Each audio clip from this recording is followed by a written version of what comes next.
다 같이 사도신경으로 우리의 신앙을 함께 고백하시겠습니다. 나는 전능하신 아버지 하나님, 전지의 창조주를 믿습니다. 나는 그의 유일하신 아들, 우리 주 예수 그리스도를 믿습니다. 그는 성령으로 잉태되어 동정녀 마리아에게서 나시고 본디오 빌라도에게 고난을 받아 십자가에 못 박혀 죽으시고 장사된 지 사흘 만에 죽은 자 가운데서 다시 살아나셨으며 하늘에 오르시어 전능하신 아버지 하나님 우편에 앉아 계시다가 거기로부터 살아있는 자와 죽은 자를 심판하러 오십니다. 나는 성령을 믿으며 거룩한 공교회와 성도의 교제와 죄를 용서받는 것과 몸의 부활과 영생을 믿습니다. 아멘. 다 같이 찬송가 79장 주 하나님 지으신 모든 세계 함께 찬송하시겠습니다.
오늘 우리에게 주시는 하나님의 말씀은 구약성경 이사야 45장 18절에서 22절까지의 말씀입니다.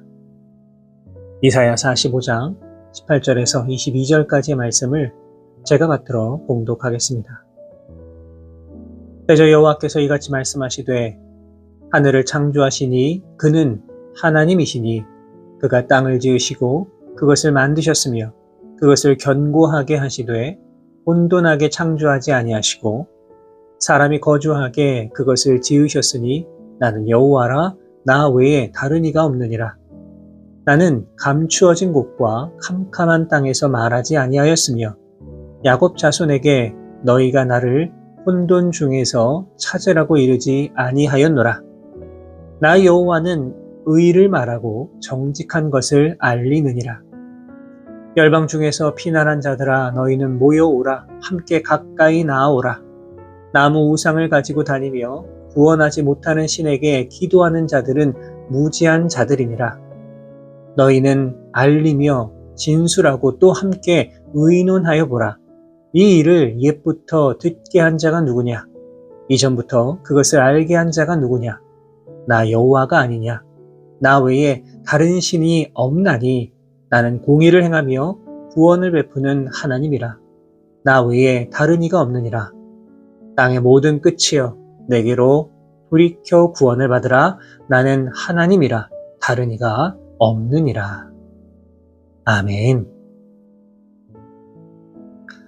우리 연약한 인간이 여호와 하나님을 결코 완벽하게 다 알 수는 없습니다.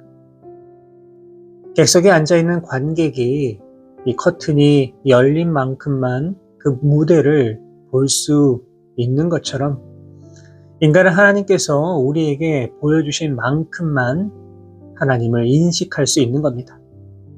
그럼에도 불구하고 여호와 하나님이 위대하다라고 느끼게 되는 경우는 언제일까요? 아마도 하나님의 위대한 창조의 역사를 바라볼 때가 아닐까 생각이 됩니다. 우리가 이 세상을 바라볼 때에 정말 어쩌다가 우연히 그렇게 된 것이 아니라 하나님의 위대한 손길이 아니고서는 도저히 설명할 수 없는 것들이 참으로 많이 있음을 보게 됩니다. 오늘 본문의 말씀도 그러합니다. 먼저 본문 18절 말씀을 보시면 하나님은 하늘과 땅을 지으신 창조자이시고 하나님께서 이 세상을 무엇 때문에 창조하셨는지 분명하게 말하고 있습니다. 본문 18절의 말씀입니다. 대저 여호와께서 이같이 말씀하시되 하늘을 창조하시니 그는 하나님이시니 그가 땅을 지으시고 그것을 만드셨으며 그것을 견고하게 하시되 혼돈하게 창조하지 아니하시고 사람이 거주하게 그것을 지으셨으니 나는 여호와라 나 외에 다른 이가 없느니라. 아멘. 우리가 먼저 생각해 볼 수 있는 것은 무엇입니까? 하나님께서 이 세상을 창조하실 때에 혼돈하게 창조하신 것이 아니다라고 하는 것입니다. 우리는 창세기 1장의 말씀을 통해서 하나님께서 이 세상을 어떻게 창조하셨는지 이 창조의 순서를 잘 알고 있습니다.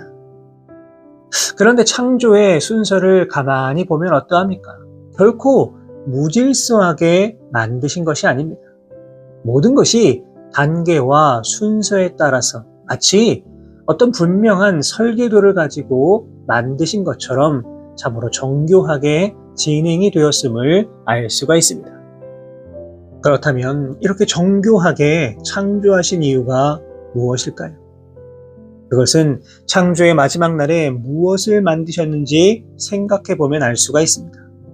그것이 무엇입니까? 바로 인간입니다. 다시 말해서 하나님은 인간이 살 수 있는 환경을 만드시고 마지막에 바로 인간을 창조하셨습니다. 오늘 본문의 말씀도 그것을 분명하게 말씀하고 있습니다. 본문 18절 하반절을 보시면 사람이 거주하게 그것을 지으셨으니 라고 기록하고 있습니다. 여러분 그렇습니다. 하나님은 아무런 이유 없이 정교하게 세상을 창조하신 것이 아닙니다. 하나님은 바로 우리를 위하여 인간이 안전하게 살아갈 수 있도록 하기 위하여 이 세상을 질서 있게 창조하신 것입니다. 그렇다면 왜 인간을 위해 이토록 정교하게 세상을 창조하셨을까요? 가장 중요한 이유는 바로 인간을 통해 영광을 받으시기 위함입니다. 이사야 43장 21절 말씀을 보시면 이 백성은 내가 나를 위하여 지었나니 나를 찬송하게 하려 함이니라, 이렇게 분명히 말씀하고 있습니다. 다시 말해서 하나님은 인간을 통해 영광을 받기 위해서 우리 인간이 살 수 있는 환경을 만들어 주신 것입니다. 자, 그렇다면 이러한 관점을 통해 볼 때에 우리가 이 땅을 살아가야 하는 이유와 목적은 무엇이어야 할까요? 당연히 하나님의 영광을 위하여, 하나님을 영화롭게 하기 위해 살아가는 것이 바로 인간의 가장 중요한 목적이 되어야 하는 것입니다. 오늘 이 시간 우리가 살고 있는 이 세상을 바라보면서 정말 우리 삶의 이유와 목적이 과연 무엇인가 다시 한번 돌아볼 수 있기를 바랍니다. 오늘 하루도 우리에게 허락하신 이 아름다운 환경과 자연을 바라보시면서 나를 창조하신 그 이유를 다시 한번 기억하시고 하나님의 영광이요 기쁨이 되기 위하여 이 땅을 살아가실 수 있는 우리 모든 성도 여러분 되시기를 주님의 이름으로 부탁을 드립니다. 이어지는 본문의 말씀에는 이 하나님께서 참 신임을 보여주고 있습니다. 본문 20절 말씀입니다. 열방 중에서 피난한 자들아 너희는 모여 오라, 함께 가까이 나오라.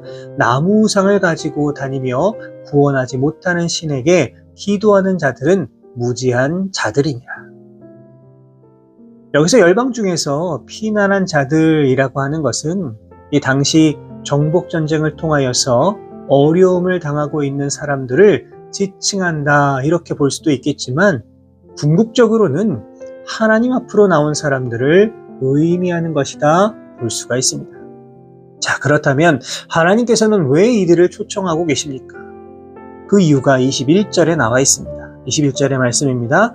너희는 알리며 진술하고 또 함께 의논하여 보라. 이 일을 옛부터 듣게 한 자가 누구냐? 이전부터 그것을 알게 한 자가 누구냐? 나 여호와가 아니냐? 나 외에 다른 신이 없나니 나는 공의를 행하며 구원을 베푸는 하나님이라. 나 외에 다른 이가 없느니라. 이 본문의 말씀을 보시면 이 세상의 진정한 신이 과연 누구인가를 한번 토론해 보라는 겁니다. 그리고 이 일을 옛부터 듣게 한 자가 누구며 이전부터 그것을 알게 한 자가 누구냐라고 물으시면서 결국 나 여호와가 아니냐, 이렇게 반문하고 계시는 겁니다.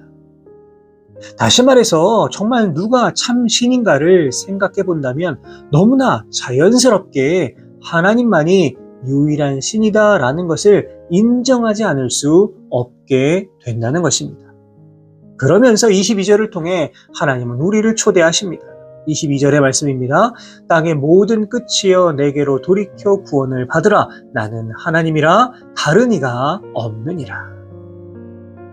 오늘 본문에서 말하는 땅의 모든 끝이라고 하는 것은 당연히 온 세계를 가리키는 말입니다.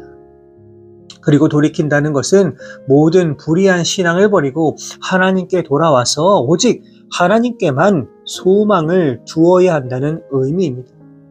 그렇기 때문에 오늘 본문의 말씀은 이제 세상 모든 사람들이 헛된 우상을 다 버리고 오직 하나님만이 참 신이라는 것을 인정하고 하나님께 나와 구원함을 받으라 라고 하는 의미라고 볼 수가 있습니다. 누가복음 15장에 기록된 탕자의 비유를 보시면 아버지를 떠나 아들은 허랑방탕하게 살면서 아버지가 준 모든 재산을 다 허비하였지만 아버지는 다시 돌아온 아들을 기쁨으로 맞아 주었습니다.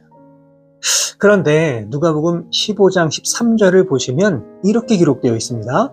그 후 며칠이 안 되어 둘째 아들이 재물을 다 모아가지고 먼 나라에 가 거기서 허랑방탕하여 그 재산을 낭비하더니. 여러분, 아들이 아버지를 떠나서 간 곳이 어디입니까? 바로 먼 나라였습니다. 왜 먼 나라 이러한 표현을 쓴 것일까요? 어쩌면 하나님께로 다시 돌아가기에는 너무나도 멀리 떨어진 곳 또는 하나님과 너무나 멀어진 관계를 표현한 것은 아니었을까요? 이처럼 너무나도 먼 나라에 있었던 아들이었지만 그 마음을 돌이켜 아버지께 다시 돌아왔을 때에 어떻게 되었습니까? 그 멀었던 거리는 다시 좁혀졌고 결국 아들은 다시 구원함을 받을 수 있게 되었습니다. 오늘 우리는 바로 이것을 기억해야만 합니다. 아무리 하나님과 멀리 떨어져 있는 삶이라고 하더라도 그 마음을 돌이키기만 하면 하나님은 다시 구원의 자리로 인도해 주십니다. 우리는 가끔 이 주변 분들에게 복음을 전하다 보면 예전에는 교회를 다녔는데 이제 너무 오랫동안 교회 못 나가서 하나님께 너무나 죄송한 마음이 들어서 이제는 교회 못 가겠어요 라고 하는 말을 들을 때가 있습니다. 그러나 이것은 하나님의 사랑이 얼마나 크고 하나님 앞에 회개하는 자들을 얼마나 기뻐하시는지 알지 못하기 때문에 하는 말입니다. 사도 바울은 고린도전서 2장 4절 말씀을 통해 하나님은 모든 사람이 구원을 받으며 진리를 아는 데에 이르기를 원하시느니라 라고 분명하게 말하고 있습니다. 사랑하는 여러분, 오늘 이 시간 우리가 이 세상을 살아가는 이유가 무엇인가 깊이 한번 돌아보실 수 있기를 바랍니다.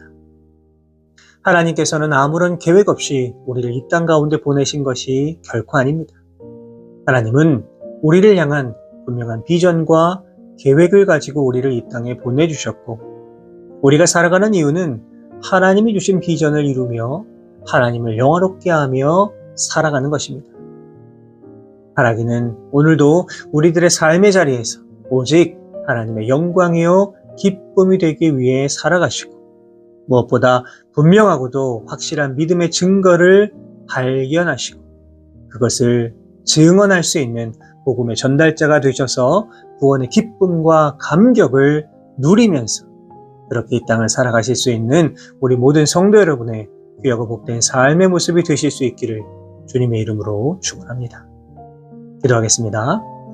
하나님 감사합니다. 오늘도 우리에게 귀한 하루 허락하여 주시고 또 주님 허락하신 생명을 가지고 오늘도 이 땅을 살아갈 수 있도록 인도하여 주신 것 감사를 드립니다. 사랑의 하나님, 오늘도 우리가 살아가는 모든 삶의 현장 가운데 친히 임재하여 주시고 오직 예수 그리스도의 향기를 드러내며 살아갈 수 있는 우리 모두가 되게 하여 주옵소서. 주신 말씀을 기억합니다. 우리가 위대한 창조의 역사를 돌아보면서 하나님께서 왜 우리를 창조하셨는가 깊이 깨닫게 해주시고 우리가 살아가는 이유가 오직 하나님의 영광이요 기쁨이 되기 위해 노력할 수 있는 우리 모두의 삶의 모습이 되게 하여 주옵소서. 바라고 나오니 내게 주신 은혜와 사랑 나만 알고 있는 것이 아니라 주님을 알지 못하는 많은 이들에게 증거할 수 있도록 인도해 주시고 오늘도 복음 전파의 귀한 도구가 되어서 주님께 영광 올려드릴 수 있는 우리 모두가 되게 하여 주옵소서.